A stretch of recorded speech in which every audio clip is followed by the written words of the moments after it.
Chapter 1: The Danger Zone. The 139th Street NFL crew was a notorious crew from West Harlem.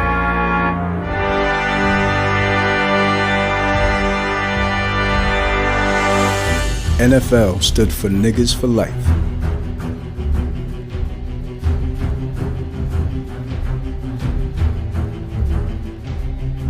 The crew's name symbolized the unity and loyalty amongst its members. If you ask anybody about NFL, that's what they would say about us, like unity. NFL was from West 139th Street between Lenox Ave and 7th Ave.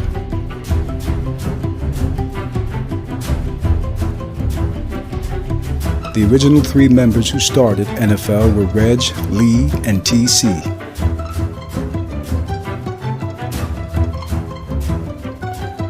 They were well known and widely respected all over Harlem.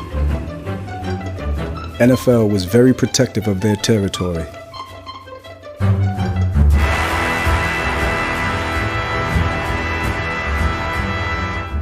Lee was born in 1969 in Harlem, New York. Lee was a hustler. He was the elder brother of rapper Big L.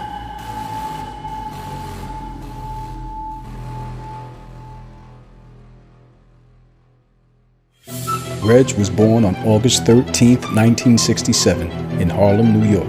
Reg was the most congenial. He was the one that people got along with the most. As a youngster, he competed in the Golden Gloves competition.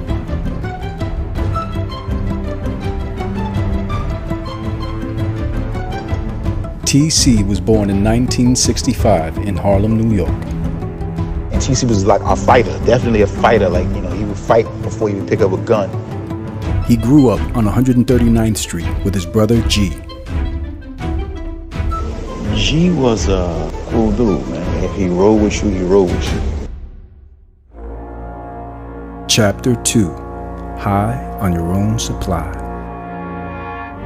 Marv was a drug dealer from Harlem. Marv was, he was an older guy who was already in the drug game. In the mid-1980s, Marv took Reg under his wing and introduced him to the drug game. Marv put Reg down with him. Shortly thereafter, Reg became acquainted with Ernie, a wholesale drug supplier. Ernie was a Dominican guy from 141st Street and Hamilton Place, Manhattan.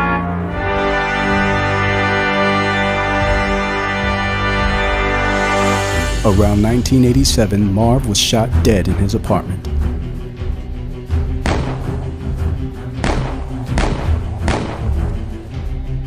Reg was deeply saddened by the loss of his friend and mentor. Reg partnered up with Lee and TC and took over Marv's spot on 139th Street. Customers would walk up to the hole and stick their money in the hole. They also recruited a guy named Shake from 140th Street. Reg introduced the new crew to Ernie. Marv's connect was Ernie. The money started coming in fast. Business was booming. They decided to step it up a notch and move their operation into a new building.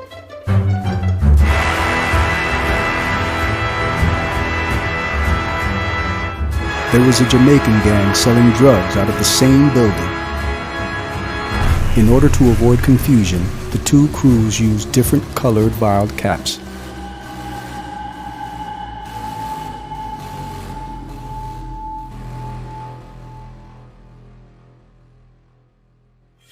Things were going well until Reg and TC noticed Ernie gave them less work when they went to re-up. They started investigating and found out Shake was getting high on their own supply. Shake had started getting high. They also discovered Lee was skimming off the top and pocketing the profits. That was the first sign that Lee showed of being deceitful. Despite this betrayal, TC and Reg still forgave Lee. TC, Reg was hurt behind that. It was like, how could he take from us? From there on forward, TC and Reg worked one week, Lee and Shake worked the next. Chapter 3: The Jamaicans. It soon became apparent that there was a problem with the new arrangement. Ernie would stop giving them work on credit and would accept cash only.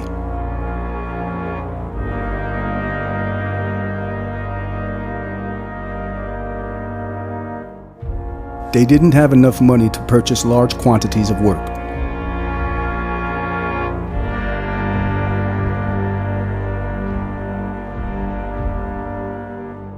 The Jamaican crew saw this as an opportunity to steal their customers.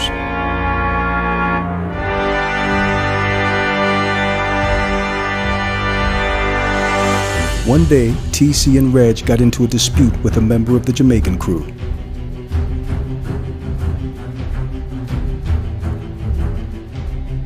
The Jamaican pulled out a gun and threatened TC.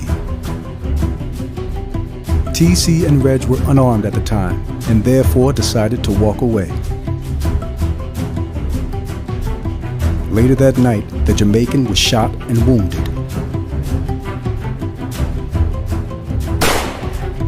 TC and Reg were allegedly responsible for the shooting. The Jamaican crew abruptly packed up and left the building.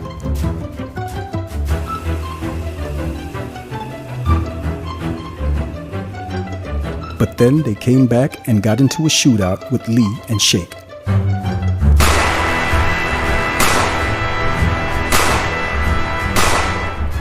The Jamaican crew came out on the losing end of the battle. They left the building and never came back.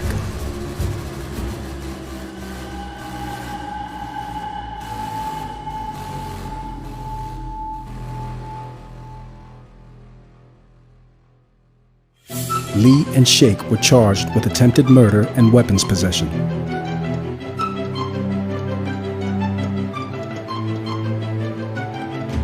Shake was released on his own recognizance, and Lee was released on bail.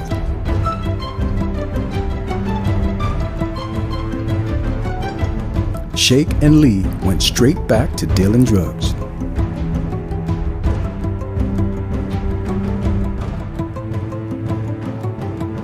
TC and Reg were no longer selling drugs on the block.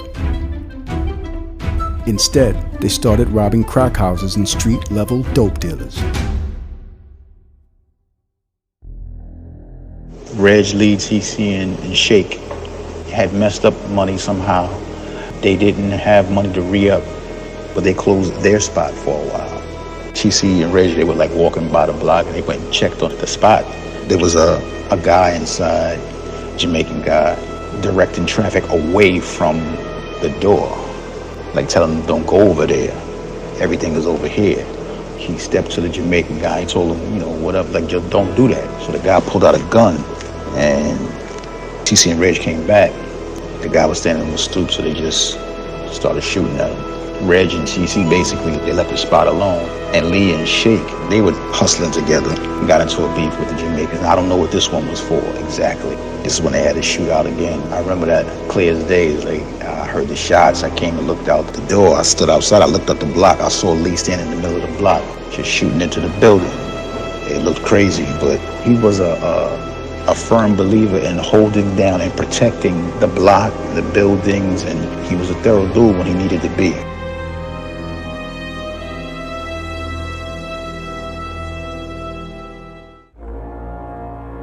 Chapter 4: The Stick-Up Kids. Black Tone was a drug dealer from 139th Street in Lenox. He was a close friend of Lee's.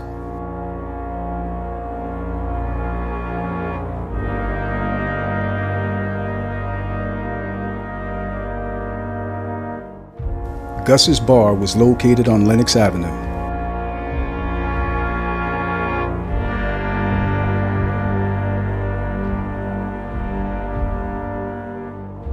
Black Tone was selling coke to customers inside the bar.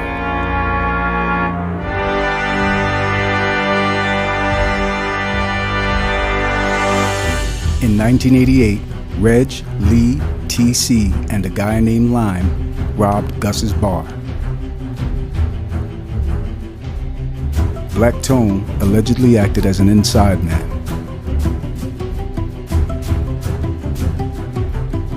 They then attempted to rob an after-hours social club. During the robbery, they were interrupted by police officers. The officers arrested and charged the group with armed robbery. They were later ROR'd, but then arrested again and sent to Rikers Island. A few months later, they were released on bail pending sentencing.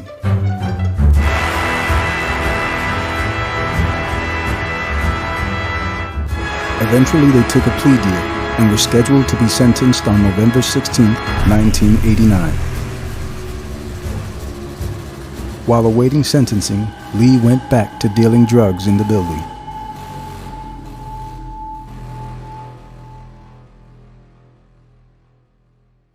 TC started hustling in the park.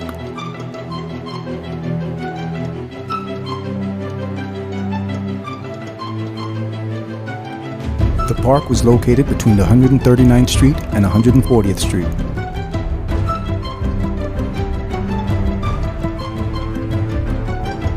TC was the first one out of the crew to hustle in the park. TC invited his cousin Lou Black to join him.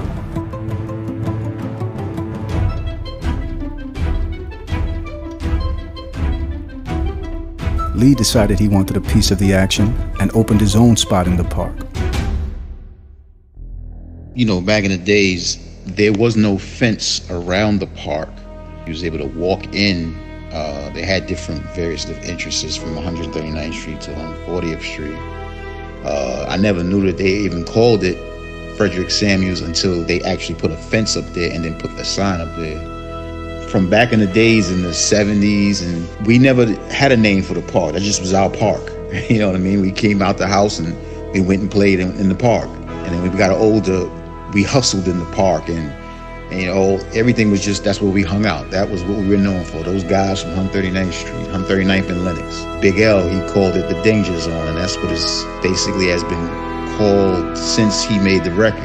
But you know, back in the days, it was just our park where we played. We loved each other and we grew up. It was our park. Lee's spot up the block, he still had the spot up the block, but it wasn't doing as well as TC was doing. He said he wanted to see if he could come down in the park and get some money like T was getting. And TC said, well, fine, you know what I'm saying? Like, you know, his motto was, I want for my brother what I want for myself, so why not? There was enough money, so they got money in the park. TC had red tops, I believe, and Lee had green tops, if I'm not mistaken, if my memory serves me correctly. And they got money side by side in the park. I even got down with my cousin, and, you know, I was hustling every day and night, and then doing it all again every day, making thousands and thousands of dollars every day. Chapter 5. Paid in full.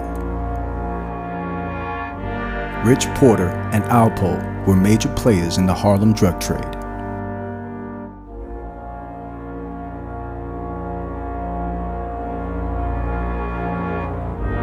They were planning on flooding 139th Street with crack. In 1989, they asked Reg, TC, and Lee to head the operation.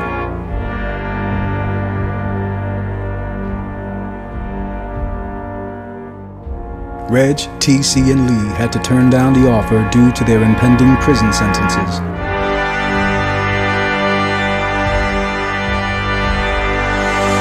Alpo and Rich told them the offer would still be on the table when they got out.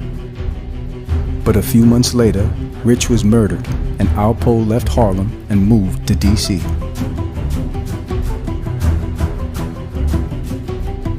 On November 16, 1989, Reg, TC, and Lee began to serve their sentences. A few years later, they were released from prison.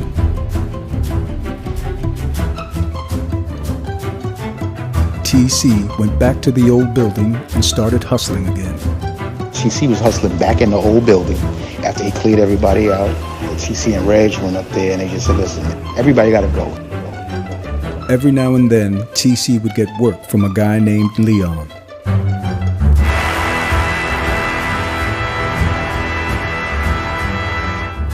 Leon was the brains behind the lynch mob. The lynch mob was a notorious drug crew from 142nd Street and Lenox. He was getting his hands on work from here and there, whatever, but he was also getting supply from the leader of the lynch mob. Lee, on the other hand, was now hustling in the park. Lee came home and he was hustling in the park. He didn't want anybody else hustling in the park, and he made that clear to everybody. No matter how long he knew us, how we grew up together, whatever, he didn't care if we got money or not. He took the park for himself, marked his territory, and that was it. He didn't want nobody hustling in the park. Now, you know, people were doing their own thing, so they really didn't give a shit. You know what I'm saying? It's like he came home, staked his claim, you know what I mean, marked his territory, and that was it. Nobody cared because nobody was hustling in the park. But he turned it up and he made it like, you know, he made it work, like work. He really turned it up way more than money than he was getting before. Reg had got his hands on some work from a guy who had a little connect with the mob or whatever. And he gave Reg a whole kilo, and that's when they broke the whole kilo down to dollar bottles. That has never been done in our block before. Probably been done in other blocks, but that was a rarity back then. He sold dollar bottles and did the whole kilo and like really turned it up. And it was crazy for them back then. But the relationship was different with Leroy and everybody when he came home. Because when he came home, like I mentioned in the book, he referred to everybody as homeboy. Like everybody was his homeboy. It's like his attitude was different towards people when he came home. And you know, he wasn't like that all the time. You know, he was cool, but you know, he just like, it was just something, it was the air about him that was different. Chapter 6, Harlem Legends. During the 80s and 90s, crews in Harlem were known for throwing street parties. Crews like the Best Out, Same Gang, Final Four, All Stars, and Slick and the Family.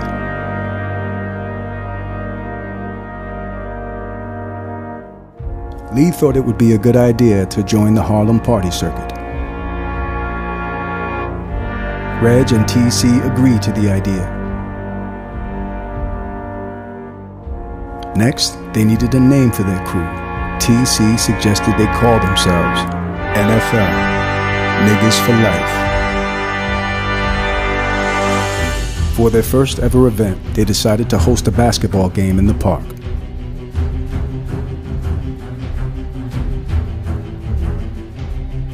They asked the Best Out to play against them.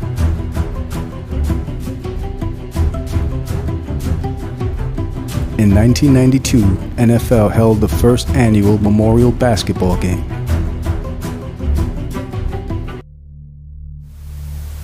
While we were in jail, you know, we heard in the streets how like local crews are giving parties and stuff, like the Best Out, Same Gang.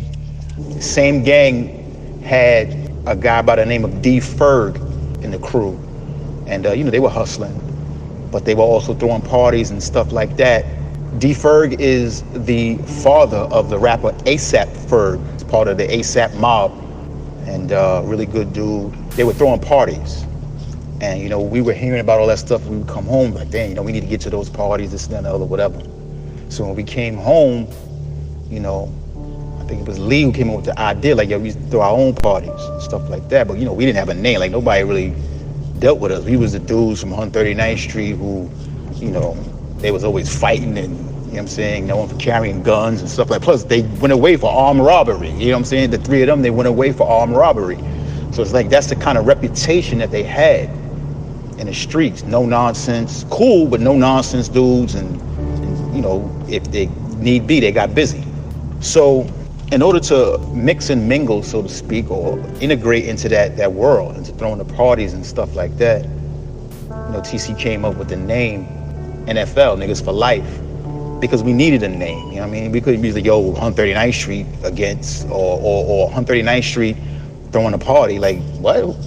Everybody had a name, so TC gave us a name. We thought of the name NFL, Niggas for Life. That's how we roll. You know what I'm saying? We was boys. We were brothers for life. You know what I mean? The purpose of the game was, instead of throwing a party first, we were known for the park. Everybody knew 139th Street, everybody knew the park. So in order for everybody to get to know us, we gave ourselves a name, but we also wanted to play a basketball game to memorialize people who had died around our way. But we had it in the park on Memorial Day weekend. We wore the NFL jerseys. That was like, you know, our correlation with NFL, niggas for life. And that's the reason why we was wearing the NFL jerseys. We played the best out, but the best out did not want to be called the best out for that particular game because they didn't have all their key players. They were from 141st Street and 142nd Street, those two blocks. For that game, they called themselves the 141 crew. Dame Dash was a part of that crew. There was a lot of them. There's a really good picture of them, with mostly all of them in the picture. Really good dudes. You know, Rel Mack was the, I wouldn't say he was the leader. There's no leader really like that. He was just like the dude in the forefront of the crew. You know, maybe like the face of the crew. And he also had Final Four, some other guys who were giving parties, but their parties was like in 94, 95, Final Four, All-Star. They came a little later, but definitely worth mentioning, All-Star crew. Matter of fact, Jewel, who owns the Felon magazine, the one who put my interview in his magazine, he's the forefront of the All-Star crew. So, you know, they were throwing parties and doing stuff like that. You know, it was just all love in Harlem. Crews would play against crews in basketball games, and that's basically what that was about as far as the name and the first basketball game. That was the story behind that. Around 1993 or 1994, NFL held another successful event.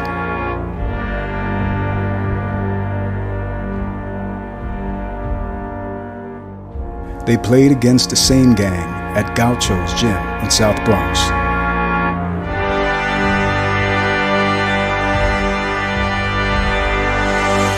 D. Ferg was responsible for the printed shirts both teams wore during the game.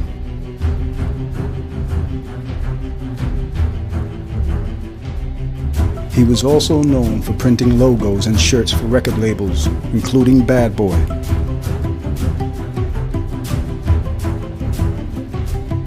After the first annual Memorial basketball game, there was a party in the park.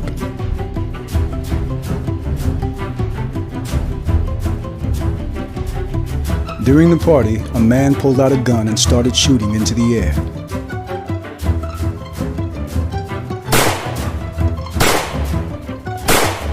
Reg's cousin went over to the man and told him to put the gun away. One thing led to another, and it turned into a fight.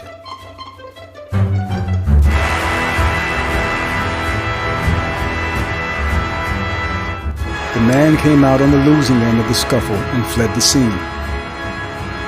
Later that evening, the same man shot and killed Reg's cousin.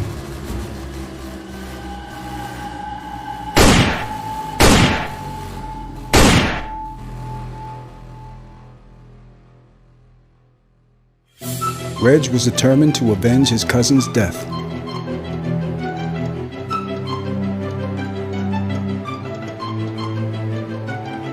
A few weeks later, the killer was sitting in line in a Wendy's drive-thru. There was also a passenger in the vehicle.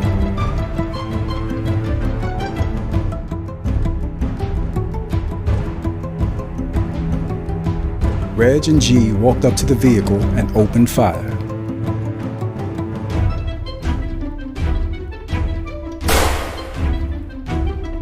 Both occupants of the vehicle died at the scene.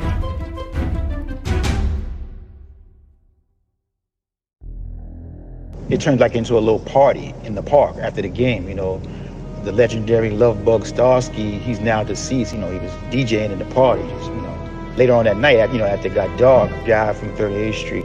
He was from 38th Street. People knew him. Everybody knew him. You know what I mean? Which is surprising why he did it, because he grew up with Reg's cousin in the same block, and Reg's cousin was from the block as well, 138th Street as well. So he knew him. They got into a fight. Reg's cousin got the best of the guy, and I guess his pride was hurt. And maybe, you know, an hour or so, a couple of hours or whatever later, you know, everybody, after the party was gone, or, you know, was dead or whatever, everybody left the park and they were standing on the corner. You heard some shots about 3 blocks away. He got killed in between 137th and 136th Street on Lenox Avenue. After he shot him or whatever, he, like, a few minutes later or whatever, he walked past 139th Street. Reg and was outside. God walked by When he walked by, he had that look on his face. You know, like after somebody do something, if you're not used to doing it or whatever, you know, he still had that mad look on his face, like whatever. You know what I mean? Like, I'm that nigga. I'm tough. You know, he just had that look after he did something. And you know, Reg knew him, so Reg, like, you know, he was like, yo, like, what's wrong with you? Like, you all right, man? He was like, yeah. He just said, yeah, kept it pushing, kept walking. He actually went to 142nd Street, where the lynch mob was from, where they hung out. Because he was actually cool with one of the guys in the lynch mob. I guess he was going over there to, like, you know, let him know, listen, man, I had a problem with this and that and other. I handled my business, whatever. That's just an assumption, but that's the direction he was walking. And it's a known fact that he used to run with, he was like an affiliate of those guys. After that, you know, people talked, he talked maybe, and found out, you know, it got back to Reg that he's the guy who shot his cousin. He walking around, riding around through the block, like it's nothing, like he didn't, like whatever. So, you know, Reg used to see him, you know, he used to make his blood boil, like, I'm gonna catch him. When I catch him, his ass is mine. One night, I was in a car about a block away when I heard the shots, and I was like, oh shit. So I had her drive me up the block. Now there was a Wendy's on the corner of my block, 139th Street and 7th Avenue.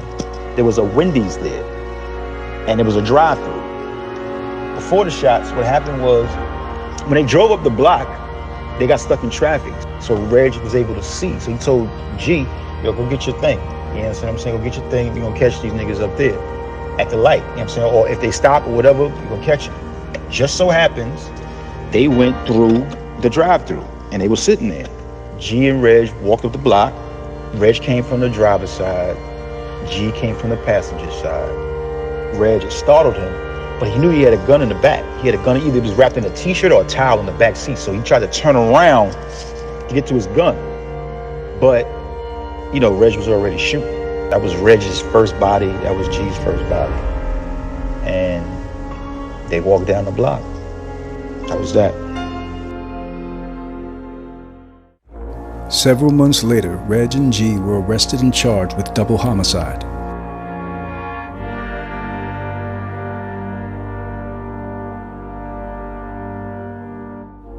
A witness had come forward with information which led to the arrests.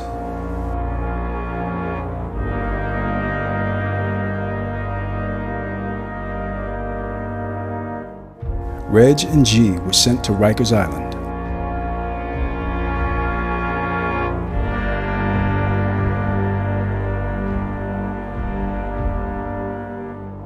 It was here that G joined the 9 trade gangsters.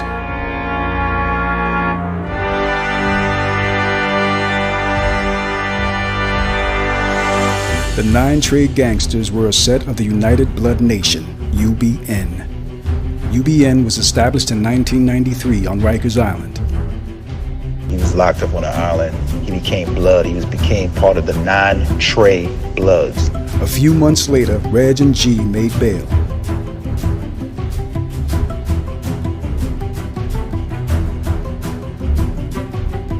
They then discovered that the witness was a friend of G's.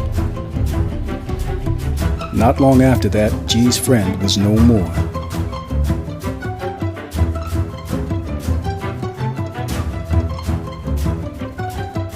A year later, Reg and G were arrested again. But this time, it was for a murder and attempted murder charge in Brooklyn.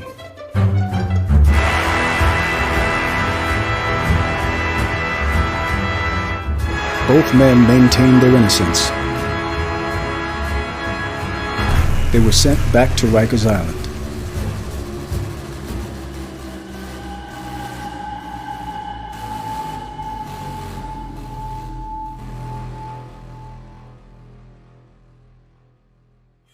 A month later, Reg was released and the charges for the Brooklyn case were dropped.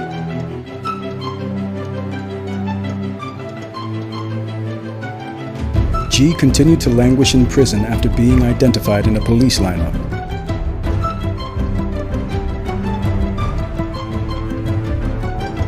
When the case finally went to trial, he was found not guilty on all charges.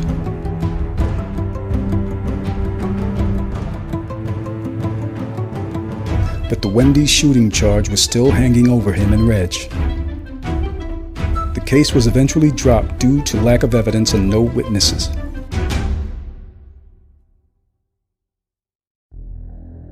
When he was locked up on the island, he became blood. He became part of the 9 Trey Bloods, 9-3. His allegiance was always to the block or whatever, to Reg, but you know, he still had his affiliates. He had his people that he fucked with that was down with the Bloods.